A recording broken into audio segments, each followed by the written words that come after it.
안녕하세요. 독서전략연구소 곽동호 소장입니다. 반갑습니다. 예, 오늘은 독서기술 코칭 9번째 시간입니다. 여러분들과 함께 나눌 이야기는요, 인문고전만큼 유익한 책은 없다는 주제로 함께 하겠습니다. 물론 시작하기 전에 지난 교육 내용을 살펴보고 가겠습니다. 지난 교육 주제는요, 독서가 창의적 인재를 만든다는 주제로 함께 했습니다. 독서를 한다고 해서 모두가 창의적 인재가 되는 것은 아니죠. 창의적 인재가 되기 위해서는 창의적 인재의 조건인 두 가지 요소를 충족시켜야 됩니다. 그 두 가지 요소는 뭐다? 첫째, 지식. 그리고 두 번째는 지능이죠. 지식은 창의적인 결과물을 만드는 데 재료가 되고요. 지능은 이런 정보를, 지식을 다루는 기술로서 창의적인 결과를 만드는 어떤 프로세스가 되겠습니다.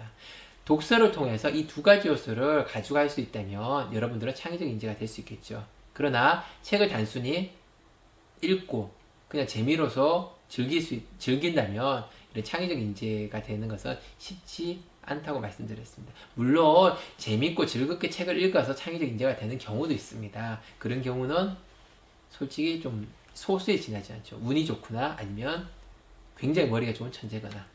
그래서 여러분들은 책을 읽으면서 정보를, 지식을 축적하는 것만으로는 안 된다고 말씀드렸습니다. 바로 네트워크화된 지식 체계를 만드는 것이 중요하다고 말씀드렸어요. 그리고 나서 그것을 바탕으로 끊임없는 사고 훈련을 할 때, 그래서 지식과 지능을 두 가지를 갖출 수 있을 때 여러분들은 창의적 인재가 될 수 있다고 말씀드렸습니다. 도전해 보시죠. 예. 자, 오늘 여러분들과 함께 나눌 이야기는요, 독서의 오해 진실 중 인문고전만큼 유익한 책은 없다는 내용입니다. 인문고전에 대해서 우선 알고 가면 좋겠죠. 인문고전, 인문이라는 것은 인간사에 대한 모든 것을 말합니다. 죽음과 삶, 사랑과 미움, 전쟁과 평화, 역사, 철학, 기술, 인간과 관련된 모든 것을 인문이라고 얘기하죠. 그리고 고전은 오랜 시간 동안 사람들이 읽고 좋다고 인정된 책들을 말합니다. 바로 인문고전은 인간사를 다룬 책들 중에서 오랜 시간 동안 많은 사람들이 읽히면서 그 유익함을 인정받은 책이라고 보시면 되겠습니다. 대개 이런 책들은 크게 문학과 비문학으로 나뉘죠.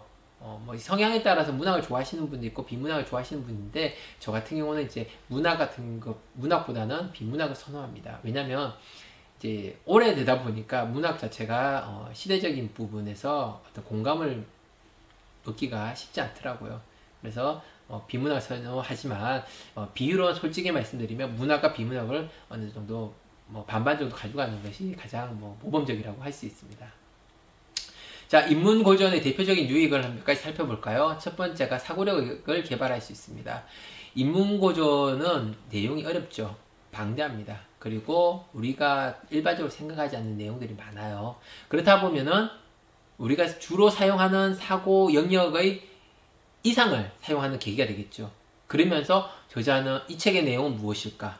왜 이런 이야기할까? 저자는 무엇을 얻고자 하는 것일까? 이런 끊임없는 사고를 통해서 사고력은 개발될 수밖에 없습니다. 그렇지만 많은 분들이 이 사고 과정에서 포기를 하고 인문고전 읽기를 그만두는 경우가 종종이 아니고 다반사죠.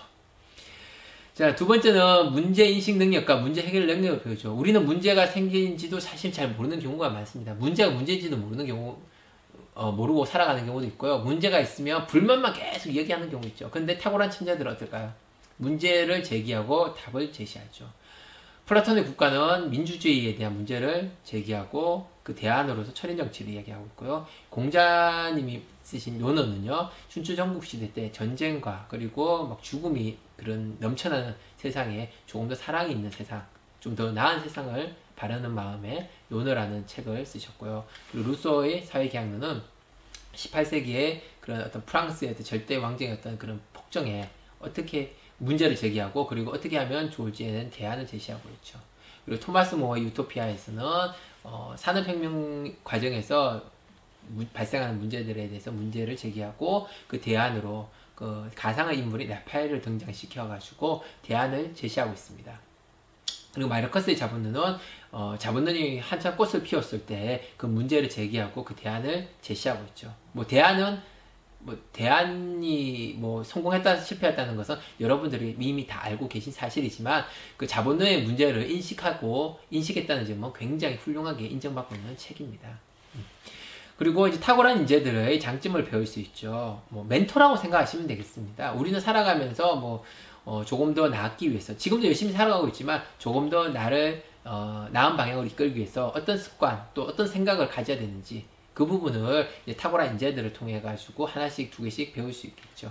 그리고 삶의 지혜도 배울 수 있습니다. 어떤 상황에서 어떻게 행동하고 어떻게 말을 해야 될지 뭐 이런 상황이 돼 보면 알겠지만 뭐 그렇게 상황이 많은 경험을 하지 못하는 경우가 많기 때문에 우리는 책을 통해서 간접 경험을 하면서 그런 어떤 말과 행동을 할 수 있는 상황을 판단하는 지혜를 얻을 수 있습니다. 그리고 마지막으로 다양한 감성을 배울 수 있겠죠.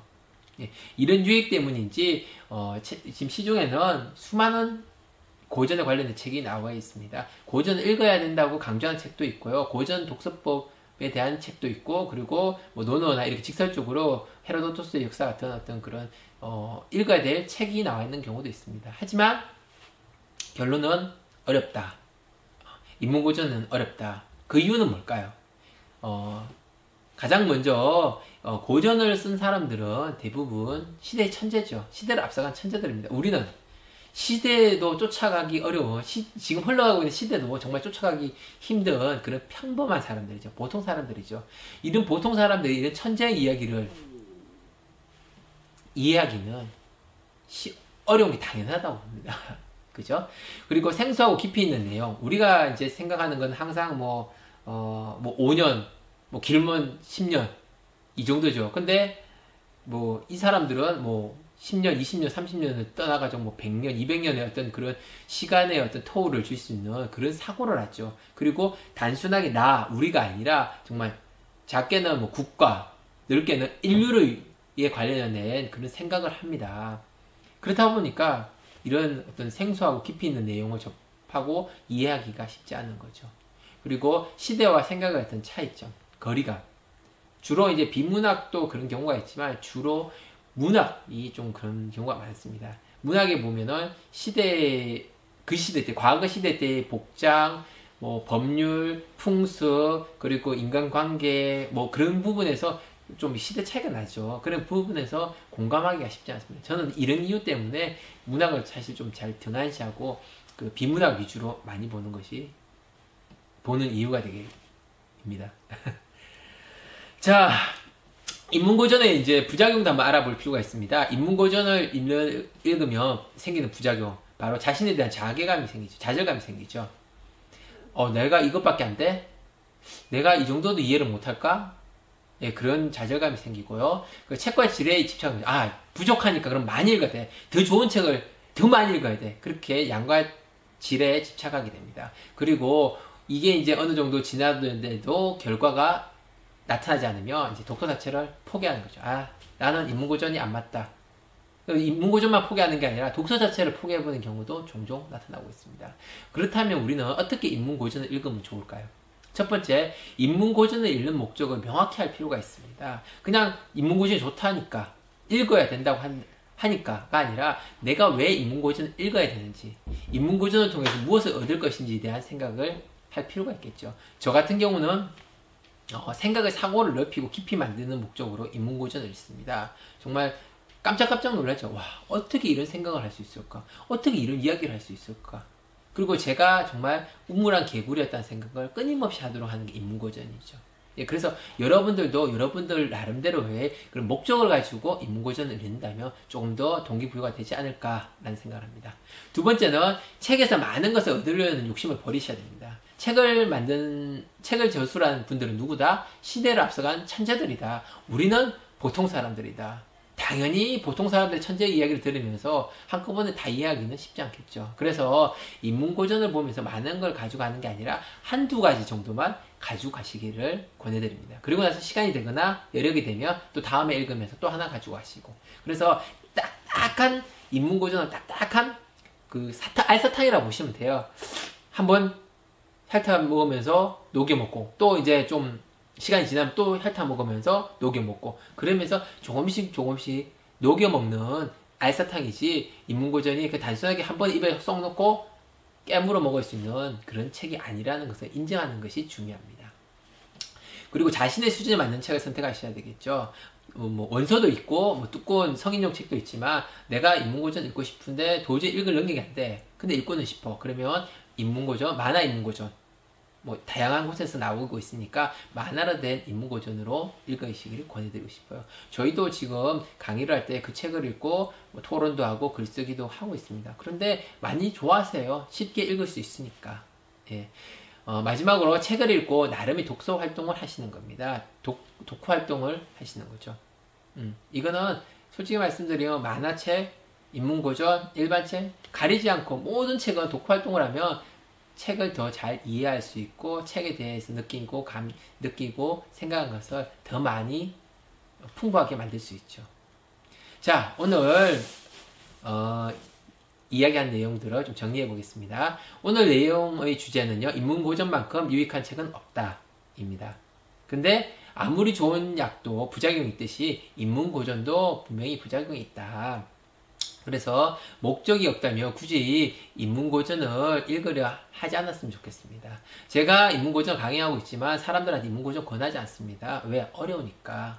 그리고 자칫 잘못하면 독서 자체를 포기하게 만드니까. 그래서 여러분들이 목적이 있다면 인문고전 읽기를 권해드리지만 목적이 없다면 우선은 즐겁고 재미있는 책을 읽으시기를 권해드리고 싶습니다.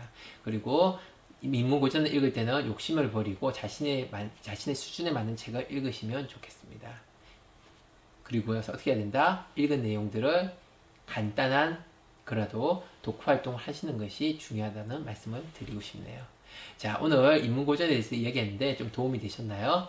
네, 오늘은 여기까지 마무리를 하고요. 다음 시간에는 하루 15분 책 읽어주기는 유익하다는 내용으로 함께 할 수 있도록 하겠습니다. 모두들 고생하셨습니다. 감사합니다.